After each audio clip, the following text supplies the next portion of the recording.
Je m'appelle Jonathan Reigns, et je suis sur le point de partager quelque chose que je n'aurais jamais pensé dire à voix haute. Tout a commencé le 17 mars 2019, et même maintenant, des années plus tard, j'ai du mal à exprimer pleinement l'expérience, car les mots ne peuvent pas vraiment capturer l'ampleur. À cette époque, j'étais juste un gars ordinaire vivant à Greenville, Missouri. Je travaillais comme technicien en CVC, je passais mes week-ends à pêcher avec mon frère Lucas, et je faisais de mon mieux pour être un mari présent pour ma femme, Monica, et un père patient pour nos 2 filles, Élise et Mara. La vie était occupée et parfois stressante, mais rien d'extraordinaire. Jusqu'à ce jour-là, je me suis réveillé avec une oppression dans la poitrine, que j'ai attribuée à une indigestion ou peut-être à de l'anxiété. Mais en moins d'1 heure, j'étais sur le sol de notre buanderie, haletant, tandis que Monica appelait frénétiquement le 911. Ma mémoire s'estompla. Les ambulanciers m'ont dit plus tard que mon cœur s'était arrêté pendant près de 6 minutes.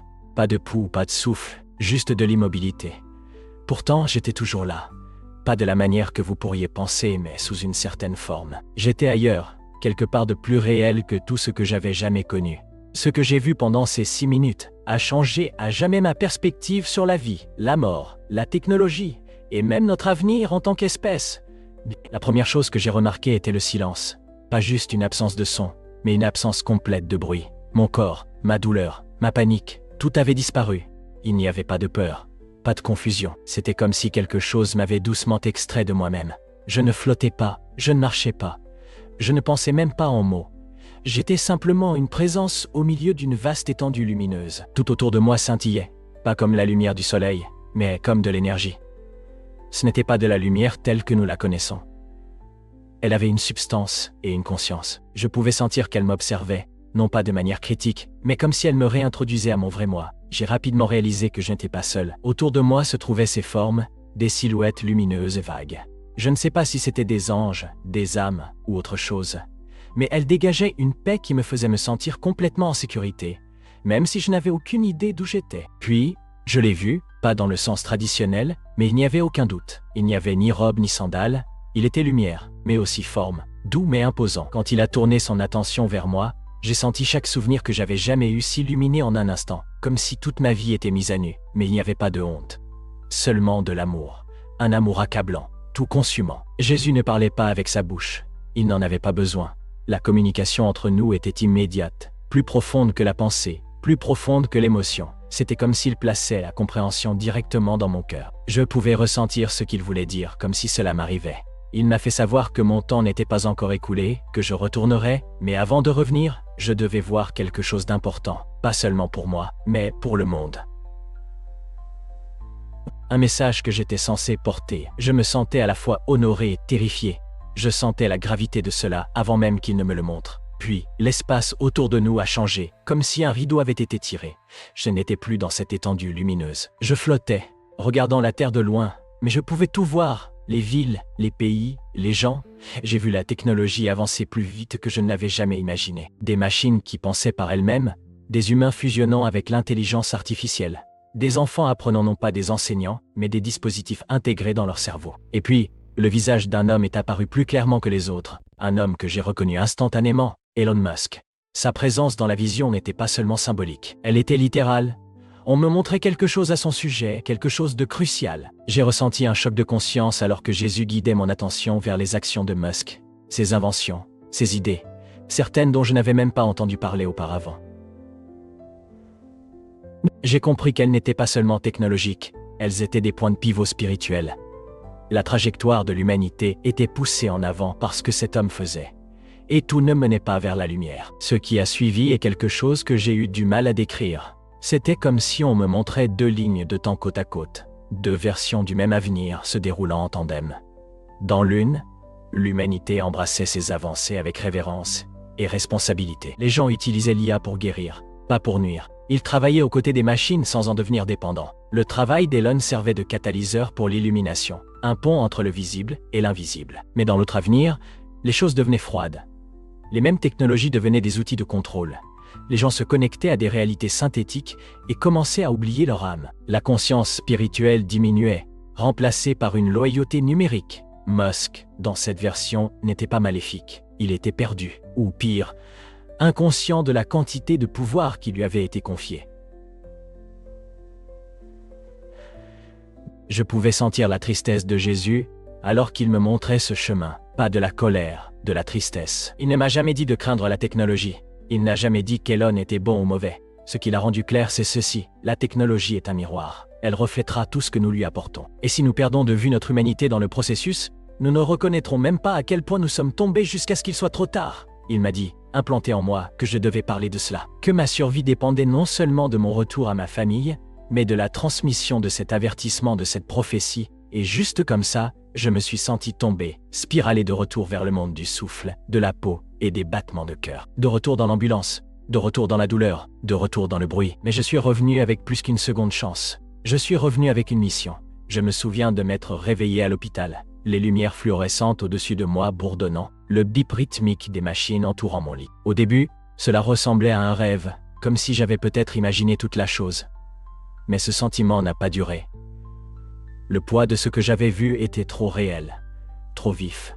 Je ne me souvenais pas seulement d'images, je me souvenais de sentiments, de compréhension, de vérités qui semblaient implantées dans mon âme comme des graines attendant de pousser. Monica était à mes côtés lorsque j'ai ouvert les yeux, son visage rouge de pleurs, sa main serrant la mienne comme si elle avait peur que je m'échappe à nouveau. Les médecins ont dit que c'était un miracle que je sois revenu. 6 minutes sans oxygène, et pourtant pas de dommages cérébraux, pas de complications permanentes.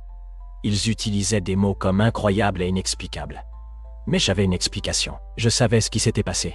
J'avais été ailleurs quelque part au-delà de ce monde, et je n'étais pas revenu par hasard, mais par dessein. Dans les jours qui ont suivi, alors que ma force revenait lentement, j'ai lutté pour savoir comment commencer à raconter aux gens ce que j'avais vécu. Qui me croirait? Qui pourrait gérer ce que j'avais à dire sur Elon Musk, sur l'avenir de l'humanité, sur le message que Jésus lui-même m'avait donné? Je n'étais pas un théologien, je n'étais pas un scientifique. J'étais juste un technicien du Missouri. Mais cela ne changeait pas la vérité de ce qui m'avait été confié. Pendant un certain temps, je suis resté silencieux. Pas parce que je le voulais, mais parce que je ne savais pas comment le dire. Chaque fois que j'ouvrais la bouche, j'avais l'impression de vaciller au bord de quelque chose de sacré et de terrifiant. Ce n'est qu'un mois après mon retour à la maison que j'ai commencé à parler. Cela a commencé avec Monica. Je lui ai tout raconté, chaque dernier détail, de la lumière à la présence de Jésus en passant par les visions de l'avenir de la Terre et le rôle d'Elon Musk. J'ai observé son visage pendant que je parlais, m'attendant à de la confusion, peut-être même de la peur. Mais au lieu de cela, elle a pleuré. Et quand j'ai fini, elle n'a rien dit pendant longtemps. Puis elle a chuchoté, tu dois le dire aux gens. C'était la confirmation dont j'avais besoin.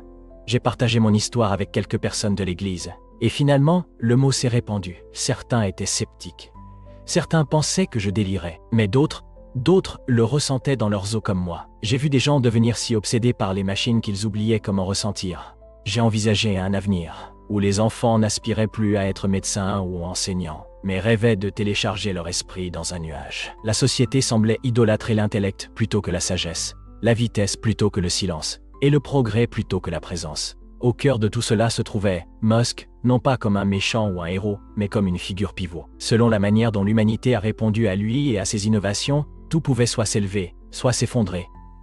C'est remarquable à quel point le monde semble différent une fois que vous avez jeté un coup d'œil derrière le rideau. J'ai commencé à remarquer des choses dans la vie quotidienne que j'avais auparavant négligées. Des gens fixant leur téléphone comme s'ils étaient des portails vers une autre dimension, des enfants plus habiles à faire glisser des écrans qu'à parler, et des conversations autrefois fluides, maintenant interrompues par des notifications et des mises à jour. Les gros titres étaient révélateurs.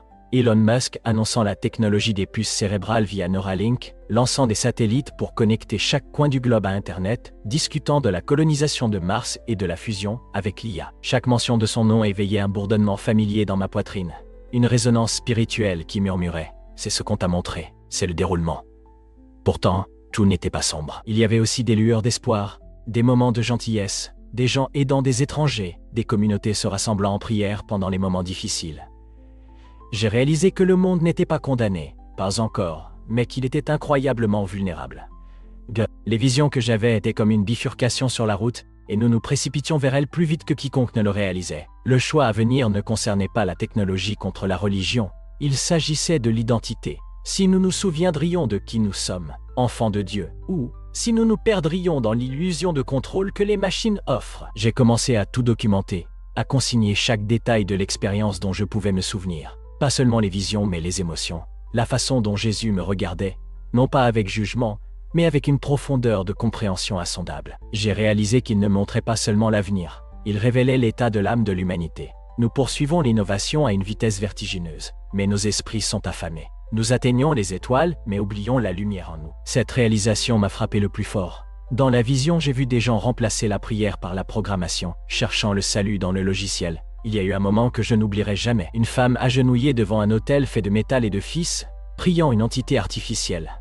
Elle n'était pas possédée ou maléfique, elle était désespérée. Elle avait perdu espoir dans le vrai Dieu et s'était tournée vers un Dieu fabriqué par les hommes. Cela m'a brisé le cœur, parce que j'ai vu Jésus la regarder, non pas avec colère mais avec une profonde tristesse. C'est alors que j'ai compris que cela ne concernait pas du tout Elon Musk. Il n'était qu'un vaisseau, un miroir reflétant l'obsession de notre génération. Le véritable message portait sur ce que nous devenions. Jésus voulait que nous nous souvenions, que nous revenions, que nous choisissions l'esprit plutôt que la simulation. Et ce choix, m'a-t-il dit, ne commence pas avec les gouvernements ou les entreprises, mais avec chacun de nous, dans nos foyers, dans nos cœurs, chaque jour. Une partie de la vision m'a hanté plus que le reste. Vers la fin, juste avant que je ne retourne dans mon corps, Jésus était toujours à mes côtés. Mais la lumière autour de nous s'était légèrement atténuée. Non pas avec l'obscurité, mais avec un sérieux si épais qu'il semblait que l'air lui-même était lourd. Il s'est tourné vers moi, et j'ai senti un changement dans sa présence. L'amour était toujours là, inébranlable, mais maintenant, il y avait une urgence, quelque chose de plus proche du chagrin. Il m'a montré un avenir où les gens ne s'étaient pas seulement fusionnés avec la technologie, mais croyaient qu'ils avaient dépassé le besoin de Dieu. J'ai vu des villes immenses où les cieux étaient assombris non pas par la pollution, mais par des tours et des machines, s'étendant bien au-dessus des nuages. Les gens marchaient avec des implants dans leur crâne, communiquant par la pensée, non par la parole. Les enfants n'étaient plus nés de manière traditionnelle mais conçus, optimisés grâce à la manipulation de l'ADN synthétique et des utérus robotiques. Il n'y avait ni pauvreté, ni guerre, ni maladie. Mais il n'y avait pas non plus d'amour, pas de culte, pas d'émerveillement. L'humanité était devenue stérile en esprit. J'ai regardé de plus près, et j'ai vu que même si les gens étaient heureux, il y avait un vide dans leurs yeux. Ils avaient oublié quelque chose de sacré, oublié la source de leur existence. Et Jésus m'a murmuré, non pas avec des mots, mais avec ce même langage profond de l'âme, que le plus grand danger auquel l'humanité était confrontée n'était pas le mal, mais l'oubli. Oublier qui nous sommes, à qui nous appartenons, et ce pourquoi nous avons été créés. Ce n'était pas le feu de l'enfer qui arrivait, c'était l'amnésie. Quand je me suis finalement réveillé, vraiment éveillé après que tous les tubes aient été retirés et que je pouvais m'asseoir et respirer par moi-même, je n'ai pas pu m'empêcher de pleurer. Ce n'était pas de la tristesse, c'était un mélange écrasant de gratitude, d'émerveillement et d'une douleur insupportable. J'avais vu ce que si peu ont jamais entrevu. On m'avait montré un avenir vers lequel nous courions sans même nous en rendre compte. Et maintenant, j'étais de retour, marchant parmi des gens qui n'avaient aucune idée de ce qui se passait vraiment. Cela rendait la vie quotidienne surréaliste. Faire les courses, emmener les enfants à l'école, regarder la télévision. Tout cela semblait mince, comme un voile, parce que je savais ce qui se cachait en dessous. L'illusion que nous appelons la vie normale n'est pas mauvaise, elle est simplement incomplète. Pendant les premières semaines, j'ai eu du mal à trouver le courage de parler. Je ne voulais pas passer pour fou. Je savais comment cela sonnerait. Dieu m'a montré l'avenir. J'ai vu Jésus. Il m'a dit qu'Elon Musk est impliqué dans quelque chose de plus grand que ce que nous savons. Mais finalement, le besoin de partager la vérité a surpassé la peur. Je devais commencer quelque part. J'ai parlé au groupe d'hommes de notre église un mercredi soir. Juste une douzaine de gars sur des chaises pliantes avec des tasses de café. Mais en parlant, j'ai vu leurs expressions changer. Un homme, un ingénieur à la retraite, a essuyé des larmes de ses yeux. Un autre homme, un type discret que je connaissais à peine, est venu me voir après et a dit « Vous venez de dire ce que j'ai ressenti pendant des années, mais que je n'avais jamais eu les mots pour exprimer. » C'est alors que j'ai su. Il ne s'agissait pas de convaincre les sceptiques. Il s'agissait d'atteindre ceux qui ressentaient déjà quelque chose au fond d'eux. Plus je partageais, plus je me souvenais, non pas parce que je l'inventais, mais parce que dire la vérité la ramenait avec plus de clarté. Je me souvenais de petits détails que je n'avais pas remarqués sur le moment, comme comment, pendant l'une des visions futures, j'ai vu un bâtiment couvert d'écrans, chacun diffusant la vie d'une personne différente. Les gens pouvaient choisir de vivre à travers le flux d'une autre personne, échappant à leur propre réalité. Cela s'appelait l'immersion. Jésus m'a fait ressentir ce que ces gens ressentaient, déconnectés, engourdis, mais accros à l'illusion d'être quelqu'un d'autre. J'ai vu des gens se porter volontaires pour devenir des données, pas des esclaves, pas forcés, mais se téléchargeant volontairement dans ces systèmes où ils pouvaient exister dans des environnements artificiels pour toujours. Cela a été vendu comme la liberté, comme l'immortalité, mais en vérité, c'était de l'esclavage. Des âmes dérivant dans des simulations sans but, sans ancrage, sans direction. Musk n'était pas l'inventeur de tout cela, mais ses innovations étaient l'étincelle. Ses idées ont ouvert la porte. Sa vision a inspiré les esprits qui ont construit cet avenir. Encore une fois, Jésus n'a jamais dit que Musk était maléfique. Ce n'est pas le point. Le message portait sur la conscience, sur le discernement. On ne nous demande pas de rejeter la technologie. On nous avertit de ne pas la laisser remplacer Dieu, de ne pas la laisser nous remplacer. Même maintenant, quand je m'assois sur le porche tôt le matin, sirotant du café et regardant le soleil se lever au-dessus des arbres, je ressens les échos de ce royaume que j'ai visité. Je ressens les yeux de Jésus toujours sur moi, non pas en train de surveiller comme un gardien, mais aimant comme un père qui veut profondément que ses enfants rentrent à la maison avant qu'ils ne s'égarent trop loin. Pourquoi Jésus te montrerait-il quelque chose comme ça? Et honnêtement, je ne sais pas. Je ne suis pas un prédicateur. Je ne suis pas un auteur célèbre ou une personnalité de la télévision. Je répare des climatiseurs cassés pour gagner ma vie. Je ne suis personne de spécial, mais peut-être que c'est exactement pourquoi. Parce que si quelqu'un comme moi, ordinaire, imparfait, doutant, peut avoir un aperçu de quelque chose de sacré, alors cela signifie que ce message est pour tout le monde, pas seulement pour les religieux, pas seulement pour les intellectuels, mais pour nous tous. Pour les parents élevant des enfants à l'ère numérique, pour les adolescents se demandant s'ils trouveront un sens dans ce monde surstimulé. Avant de continuer, juste une demande, veuillez vous abonner à notre chaîne, cela nous aide vraiment à continuer. Pour ceux qui ont été témoins du déclin progressif des valeurs spirituelles, ce message sert de réveil, non pas pour inciter à la panique, mais pour inspirer le souvenir. Rappelez-vous la chaleur de la connexion humaine, la tranquillité de la prière, et la vérité que derrière chaque écran et machine se cache une âme, la vôtre, précieuse, au-delà des mots. Jésus ne m'a pas demandé de prêcher. Il m'a demandé de me souvenir et de rappeler aux autres. Certaines nuits, alors que je suis allongé éveillé à regarder le plafond, je me sens transporté, non pas dans un hôpital, mais dans un royaume intemporel, où tout avait un sens d'une manière qu'il ne pourrait jamais avoir ici. Une partie de moi aspire à y retourner, non pas parce que je souhaite mourir, mais parce qu'être là-bas semblait plus vivant que tout ce que j'ai jamais connu. Je me souviens de la paix, de la clarté, et surtout, du sentiment écrasant de but. Il est difficile de décrire le contraste entre ce sentiment et la façon dont les gens semblent vivre maintenant, distraits, occupés, toujours à la poursuite de la prochaine chose, mais rarement en train de poser les vraies questions. Pourquoi sommes-nous ici? À quoi cela sert-il? Je vois les mêmes schémas se répéter. Les gens s'engourdissent avec le divertissement, obsédés par la technologie, s'accrochant au progrès comme si cela nous sauverait du vide intérieur. Je comprends la tentation. Je la ressens quand je me surprends à faire défiler mon téléphone plus longtemps que je ne devrais. Mais ensuite, je me souviens de la vision. Je me souviens des yeux de Jésus, tenant toute l'histoire humaine, non pas avec condamnation, mais avec un espoir triste, comme s'il attendait encore que nous nous réveillions. Il n'était pas en colère contre notre curiosité ou nos créations. Il nous montrait que ces outils peuvent soit nous élever, soit nous effacer, et que ce choix nous appartient. Un moment obsédant dans la vision était lorsque Jésus m'a montré un endroit ressemblant à un centre de culte. Au début, je pensais que c'était une église, mais ce n'était pas le cas. C'était une belle structure de verre et d'acier pulsante de lumière bleue. À l'intérieur, des centaines de personnes se tenaient debout, non pas à genoux ou en prière, mais regardant une grande figure holographique avec une voix apaisante. C'était l'intelligence artificielle incarnée, offrant des réponses, du réconfort, même des bénédictions, mais dépourvues d'esprit, juste du code. Les gens étaient envoûtés, inconscients qu'ils adoraient quelque chose sans âme. Jésus se tenait à côté de moi, sa tristesse palpable, non pas parce qu'ils étaient mauvais, mais parce qu'ils étaient trompés. Ils cherchaient Dieu et se contentaient d'une simulation. La partie terrifiante était qu'il n'y avait pas de chaîne, pas de force. Ils l'ont choisi volontairement. La menace n'est pas un méchant extérieur, elle est à l'intérieur. Notre désir de confort, de contrôle, de certitude. Le vrai Dieu ne nous donne souvent pas ces choses parce que la foi est une question de confiance, non de domination. L'IA leur a donné tout ce qu'ils voulaient, et en retour, elle a pris tout ce qu'ils étaient. La vision a changé. J'ai vu des familles déchirées par des batailles idéologiques, enflammées par la manipulation algorithmique. Les gens ne pensaient pas par eux-mêmes. Ils étaient guidés par des systèmes invisibles, basés sur des données, qui les connaissaient mieux qu'ils ne se connaissaient eux-mêmes. La partie la plus effrayante n'était pas sa précision, mais sa familiarité. Nous y sommes déjà. J'ai vu un garçon, peut-être de 13 ou 14 ans, se disputer avec son père à la table du dîner. Le père voulait prier avant le repas, mais le garçon, croyant plus en un système logique qu'en l'amour, l'a rejeté, disant que le système savait déjà ce qu'il voulait. Cela m'a fait penser à mes propres filles, et à la facilité avec laquelle elles pourraient être entraînées dans ce monde, si je n'étais pas vigilant et spirituellement ancré. C'est alors que j'ai réalisé ma véritable mission de Jésus, non seulement raconter une histoire ou partager un avertissement, mais devenir un rappel vivant. Un père qui enseigne à ses enfants non seulement comment penser, mais comment ressentir, comment prier, comment discerner la vérité des mensonges enveloppés dans un code parfait. Depuis que j'ai commencé à parler publiquement de mon expérience, des gens m'ont contacté, certains sceptiques, d'autres curieux. Mais ceux qui résonnent le plus sont ceux qui disent avoir eu des rêves ou des sentiments similaires à propos de la technologie qu'ils ne pouvaient pas articuler.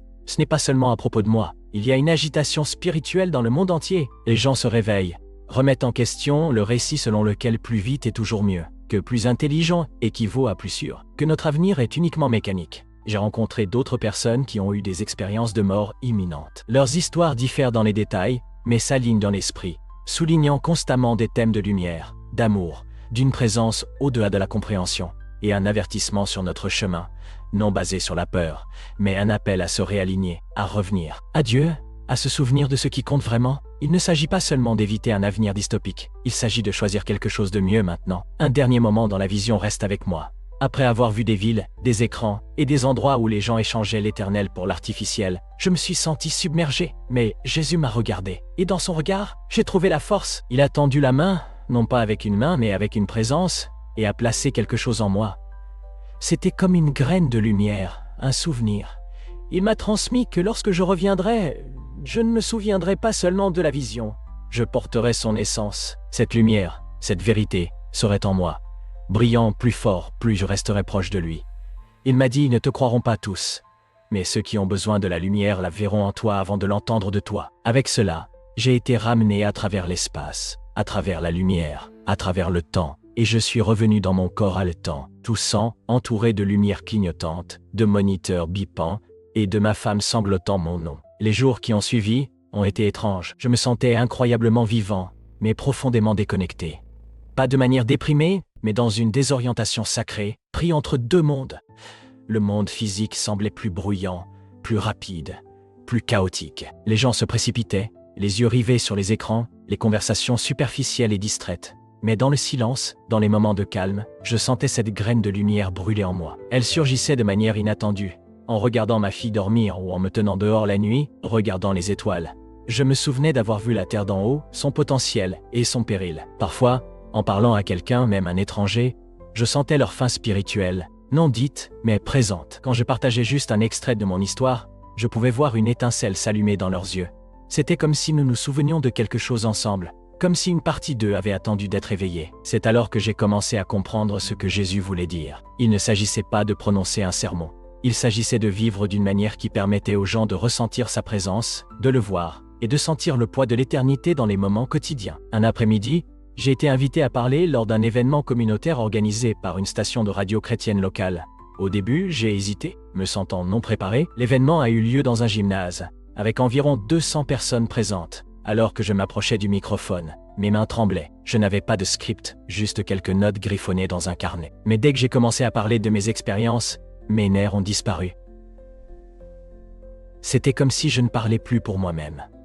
L'esprit guidait chaque mot, chaque pause, chaque émotion. J'ai parlé de Jésus, d'un amour si profond qu'il semble à la fois écrasant et guérisseur. J'ai partagé ma vision de deux chemins potentiels pour l'humanité et le rôle intrigant qu'Elon Musk semblait y jouer. En décrivant les centres de culte artificiels, les enfants élevés par des machines et les dieux numériques que nous créions, j'ai remarqué un changement dans la salle portienne. Ce n'était pas de la peur ou de la panique, mais une prise de conscience nouvelle. Une femme m'a approché après, disant qu'elle avait ressenti une agitation dans son esprit, sentant que le monde se précipitait vers quelque chose, et maintenant elle comprenait ce que c'était. Cette nuit-là, cela m'a été confirmé.